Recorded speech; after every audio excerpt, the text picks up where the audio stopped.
Good day everyone. Welcome to Learn with MN. In this video, we'll explore the Align and Distribute panel in Inkscape. The Align and Distribute panel controls the positioning and spacing of objects within your design. You can use it to align nodes and objects, or distribute them evenly across a layout. It is helpful when working on layouts, UI designs, or any project that requires consistent spacing and alignment. To access this panel, go to the Object menu, and select Align and Distribute. You can also use the shortcut Ctrl-Shift-A, or simply click this icon in the command bar. The panel will appear on the right-hand side. This panel is divided into 3 tabs: Align, Grid, and Circular. Let's discuss each tab one by one. The Align tab is used to align objects in different ways.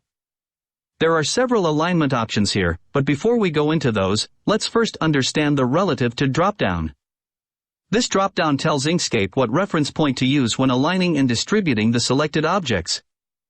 For example, if you choose Page, the selected objects will align based on the whole page. There are different options available in this dropdown. Last selected aligns all objects to the last object you select. Let's use Align Left to explain these, which align the left edges of selected objects. For example, I select these 3 rectangles, and click the pink one last.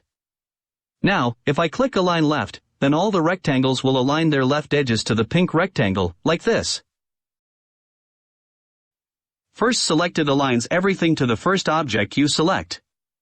If I select the blue rectangle first, then everything will align based on its position, like this. Biggest object aligns the selection to the largest object in terms of size. For example, the orange object is the biggest in these rectangles, so the rest will align according to it, like this. Smallest object works the same way, but it uses the smallest object as the reference. For example, here the blue object is the smallest, so the rest will follow its position. Page aligns all selected objects to the edges or center of the entire page. If I left align these 3 objects relative to the page, they'll snap to the left edge of the page. Drawing aligns objects to the outer bounds of all visible objects in the drawing. For example, we also have these circles in the drawing. If we align rectangles based on drawing, they will align according to the left edge of the leftmost object in the drawing, which is this circle. Last is the selection area, which aligns objects relative to the bounding box that surrounds all selected items. For example, if I select these rectangles, and this is their combined bounding box, choosing Align Left will align them to the left edge of this bounding box, like this. Now, let's explore the rest of the alignment options with examples. These 4 options align the selected objects based on the anchor object. The first option aligns the right edges of the selected objects outside the left edge of the anchor object. It might sound a bit confusing at first, but let's break it down to understand it more clearly. Here, anchor refers to the reference object, which is determined by the option selected in the relative to dropdown.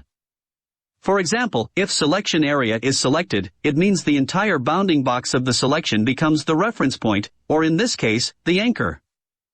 If we have these 3 objects selected, the bounding box that surrounds all of them becomes our anchor, and the left edge of this bounding box becomes the point of reference.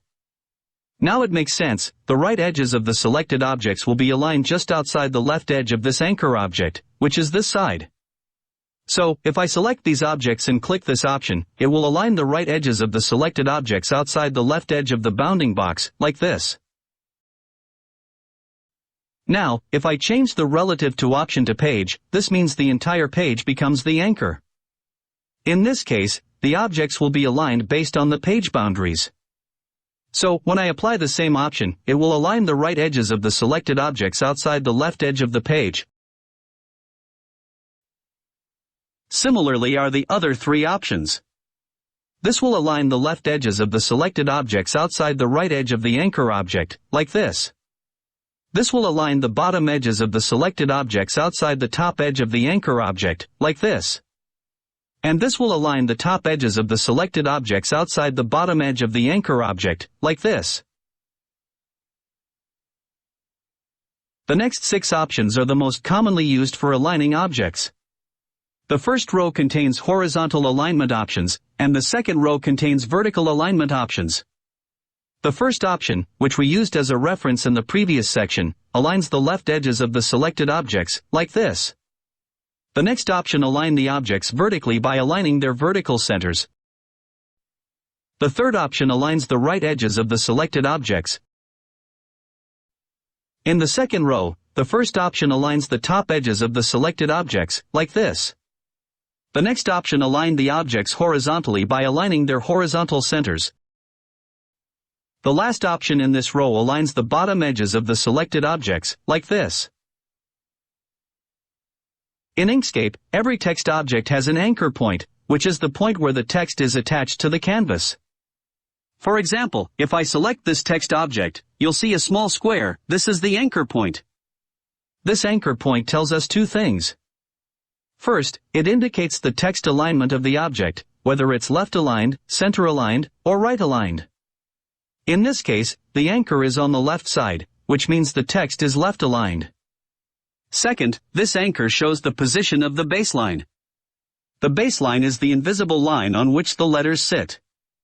It's located below uppercase letters and most lowercase letters, but above descenders. Descenders are the parts of lowercase letters that extend below the baseline, like in the letters J and Y. These 2 alignment options align text objects based on their anchor points. This aligns the anchors horizontally, and this one aligns them vertically. For example, if I select these text objects and click the horizontal anchor alignment, they will align horizontally based on their anchor positions, like this. Similarly, using the vertical anchor option aligns them vertically based on their anchor points. Here, you may wonder what is the difference between aligning bottom edges and aligning text vertically. They might seem similar, but they produce different visual results. Aligning the bottom edges ensures the lowest visible part of each text object aligns with the others. This often results in uneven alignment, especially when the text uses different descenders or fonts. On the other hand, aligning text based on the anchor point or baseline creates a cleaner and more balanced appearance, like this. The selector tool has resize handles and rotation handles. But if you enable this option, it will also add alignment handles. To access them, first select the objects. Initially, you'll see the resize handles. Clicking once switches to rotation handles, and clicking again switches to the alignment handles. These alignment handles give you more control to directly align objects on the canvas as needed. The corner handles align the selected object to the corresponding corner, like this. The middle handle on each side aligns the object to that side. For example, this is left align, this is top align, this is for bottom align, and this is for right align. The center handle aligns the object horizontally in the middle. If you hold Shift and click it, it will align the object vertically instead. Similarly, using the Shift key with other handles inverts their alignment direction. For example, clicking this will left align, but holding Shift while clicking it will right align instead. The same logic applies to the other handles with Shift key. Sometimes we don't want to group our objects permanently, but we still want to align them as if they were grouped, without losing the spacing between them. For example, if we have these objects, and we want to align them to the center of the page without disturbing their internal spacing. One way is to group them first, align them, and then ungroup them again. Here this option solves this problem, letting you not to worry about grouping and ungrouping again and again. Enable this setting, and now, whenever you select multiple objects, the selection is treated as a group for alignment purposes. For example, if I select these objects and align them to the center of the page, they will move as a single unit while still maintaining their original spacing and staying as separate objects. When you no longer want to align objects as a group, simply disable the option, and everything goes back to normal. It saves time, especially when you've already arranged your items just the way you like, and want to keep your design layout intact. Next is the Distribute section. Distribute evenly spaces multiple objects either vertically or horizontally. The first row contains options for horizontal distribution, and the second row contains options for vertical distribution. The first option distributes the objects horizontally with equal spacing between their left edges. For example, if I select these objects and click this option, it will ensure that the space between the left edge of each object is the same, like this. Similarly, the next option distributes the objects so that the spacing between the centers of each object is equal. The third option creates equal spacing between the right edges of each object. This option is used to create equal gaps between each selected object, like this. The last option in the first row is specifically for text objects. It distributes their anchor points horizontally with equal spacing. The options in the second row work the same way, except they distribute objects vertically. The first option distributes the objects vertically with equal spacing between their top edges. For example, if I select these objects and click this option, it will make sure the space between the top edges of each object is the same, like this. The next option distributes the objects based on the spacing between their vertical centers. The third option distributes the bottom edges of the objects evenly, like this.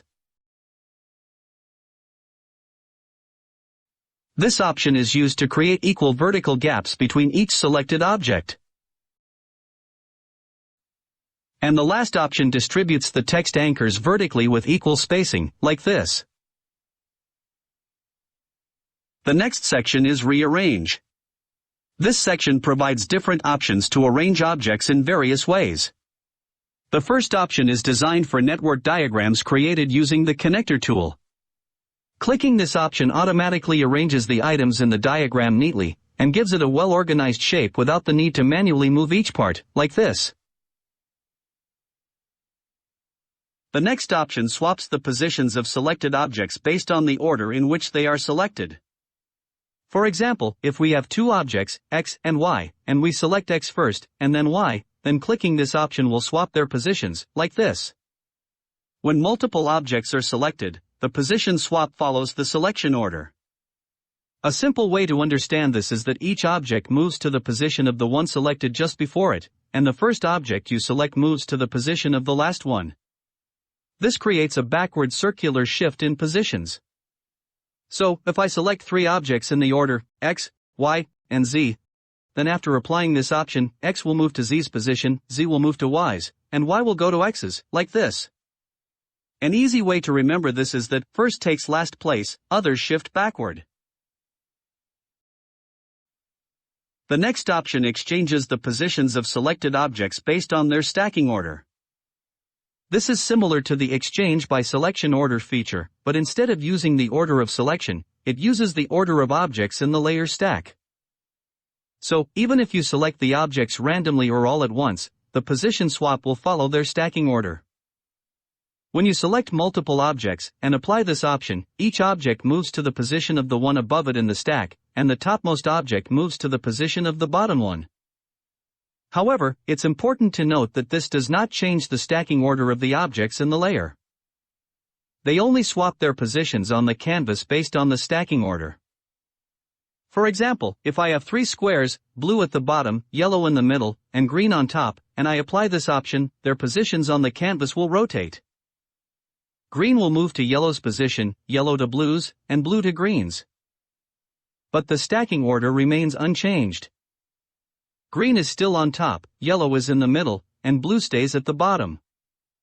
In simple terms, the objects have exchanged places visually based on their stack order, but their front-to-back arrangement is unaffected. An easy way to remember this is that top takes bottom position, others shift upwards, but no object changes its stack order. The next option exchanges the position of selected objects by rotating them around their center. When multiple objects are arranged in any shape like a circle, square, or any custom layout, you can change their positions by rotating them around a central point. This moves each object counterclockwise to a new spot, without changing the original orientation of each object. For example, if we select these text objects and click this option, it will shift each object counterclockwise to a new position, like this. The next option randomizes the positions of the selected objects. For example, if I select these objects and click this, then each time I click, their positions will be shuffled randomly across the canvas, like this. The last option in this section is Unclump, which spreads out selected objects. With each click, it tries to move overlapping or tightly packed objects apart, and equalize the edge-to-edge distances between them. For example, in this group of objects, some are overlapping while others are too close or too far from each other. If I select all these, and click this option, it will remove the overlaps, and try to maintain the same distance between objects with each click.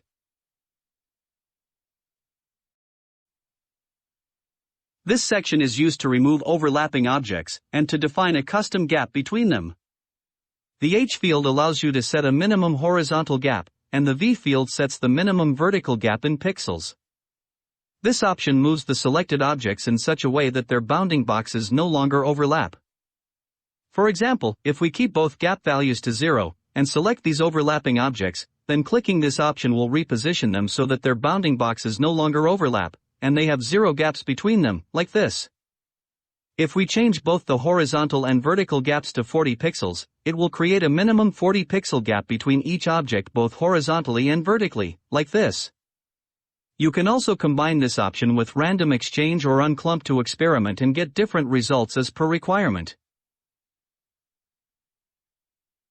Just like objects, you can also align and distribute the nodes of a path. When you select a path and open the Node tool, the Align tab will show you the options related to aligning the nodes. This will align the selected nodes on a common horizontal line, and this will align them on a common vertical line. Similarly, this distributes the nodes with equal gap horizontally, and this distributes them vertically. Align nodes also have a relative to Dropdown. It has different options based on the nodes of a path. Last selected aligns all nodes to the last node you select. For example, if I select these nodes, and click this one last, and align it horizontally, they all will be aligned based on the last selected node position. First selected aligns the selected nodes to the first node you select. If I select this node first, then everything will align based on its position, like this. Middle selection aligns the selected nodes to the middle of their bounding box.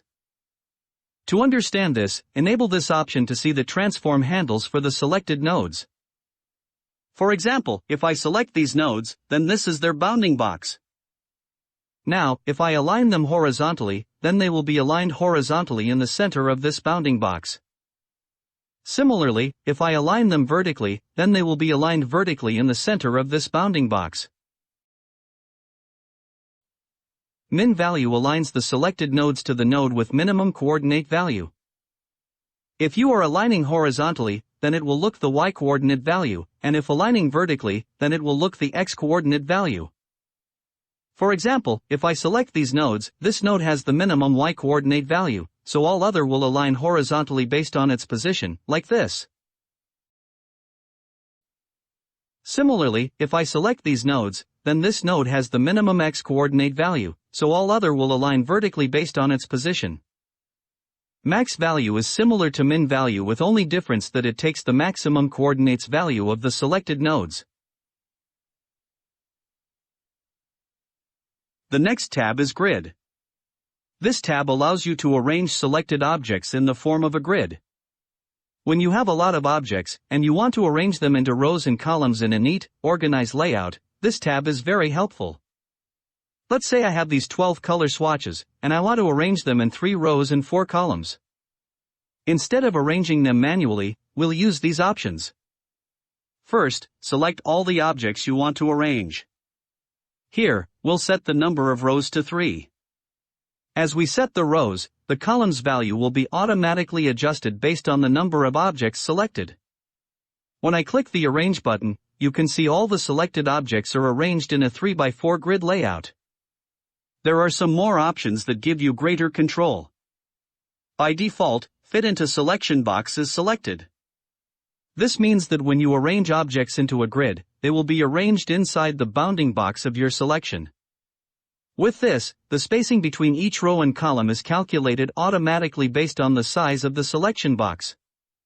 If you want custom spacing, select the Set Spacing option. This will enable 3 additional fields, where X defines the spacing between columns, and Y defines the spacing between rows. You can also change the unit from this drop-down.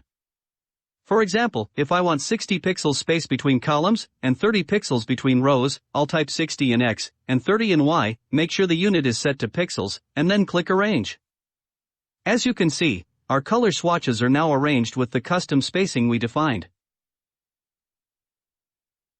These 2 checkboxes are used to adjust the height and width of each row and column respectively. In other words, they control the width and height of each cell in the grid. By default, both are checked. Let's say we have these 6 objects, and we want to arrange them in a 3x2 grid with 15 pixels of horizontal spacing, and 30 pixels of vertical spacing. If I click Arrange, the result will look like this. The height of all rows is set equal to the tallest object in the entire grid. Even if some rows contain shorter objects, they still get the same height. Similarly, the width of all columns is set equal to the widest object, even if other columns contain narrower objects, like these columns.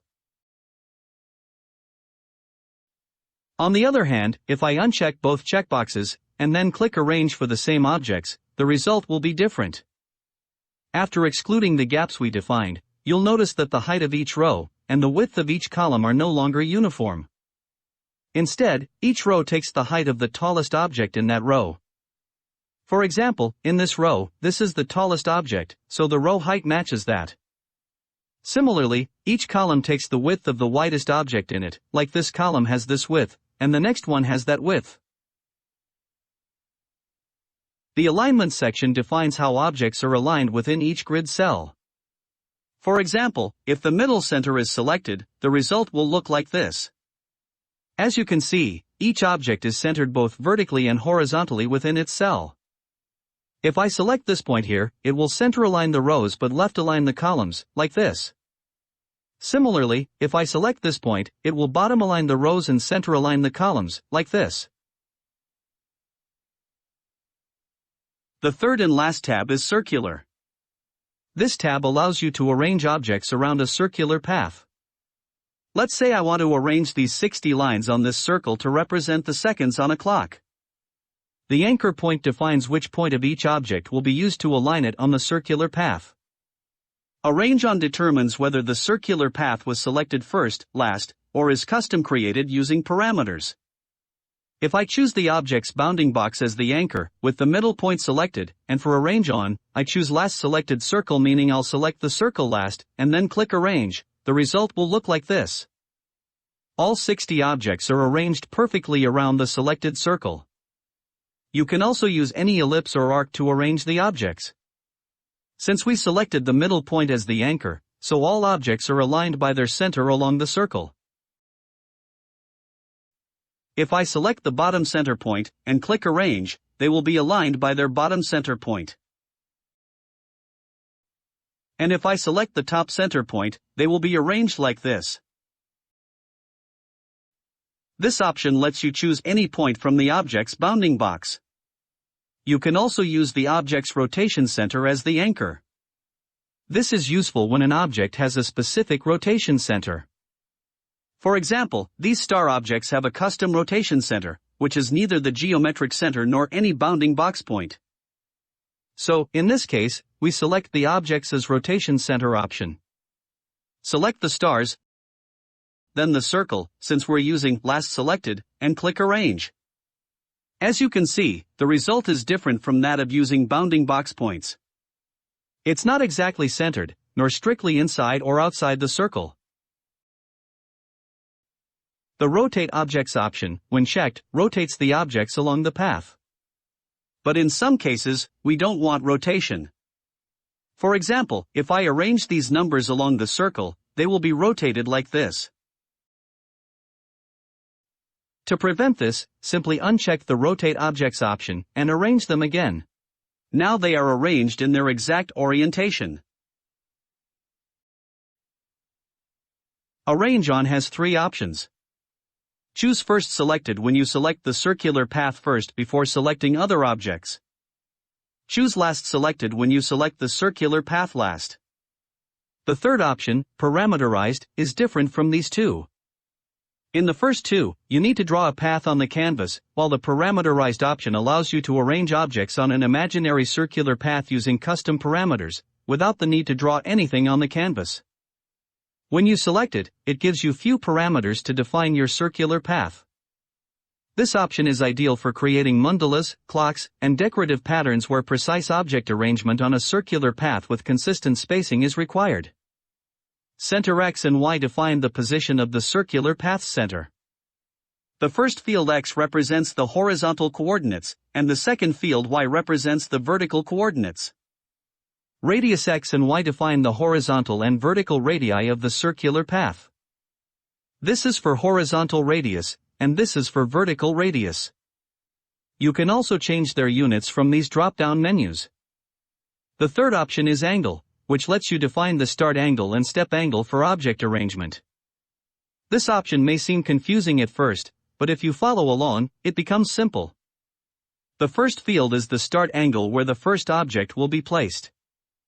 The second field is the end angle, which is used to calculate the step angle. The step angle determines the angle between each object. Subtracting the start angle from the end angle gives us the step angle. Let's say we want to arrange these 10 objects on a circular path. For example, if the start angle is 0, and the end angle is 15 degrees, then the resulting arrangement will look like this. If you observe this arrangement, it starts at 0 degrees, and the angle between each object is equal to the step angle, which is calculated by taking the difference between the end and start angles. If the difference is positive, the objects are placed in a counterclockwise direction, like in this example. If it's negative, they will be placed in a clockwise direction. Let's take another example. Here if the start angle is 30 degrees, and the end angle is 60 degrees, then the result will be like this. The first object is placed at 30 degrees, and the step angle is 60 minus 30, which is 30 degrees, so the angle between each object is 30 degrees. Since the step angle is positive, the objects are arranged in a counterclockwise direction. In this example, if the start angle is 45 degrees, and the end angle is 15 degrees, the result will be like this. The first object is placed at 45 degrees.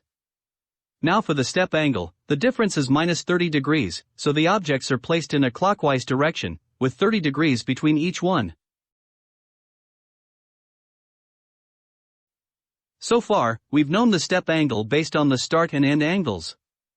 But what if we want to arrange objects over a specific arc angle? In that case, there's a simple formula to calculate the step angle. Divide the arc angle by n-1, where n is the total number of objects. For example, if n is 10, and we want to arrange them over 180 degrees, the step angle will be 180 divided by 10-1, which equals 20 degrees. Now you can calculate the end angle by adding the step angle to the start angle. If the start angle is 90, and the step angle is 20, the end angle will be 110 degrees. Now, let's apply all these parameters together. Select the objects we want to arrange on a circular path. Set center X to 800 pixels, center Y to 350 pixels, radius X to 150 pixels, and radius Y to 100 pixels. Set the start angle to 20 degrees, and the end angle to 25 degrees. Now click Arrange, and you'll see that all the objects are perfectly aligned along an imaginary circular path using our custom values. You can try different values and change the anchor point to get various results. For now, that was all for this video. If you have any queries, feel free to write in the comments section or contact us on our website, its link is in the description. If you like this video, please like, subscribe, and hit the bell icon so you don't miss any updates. Thank you for watching.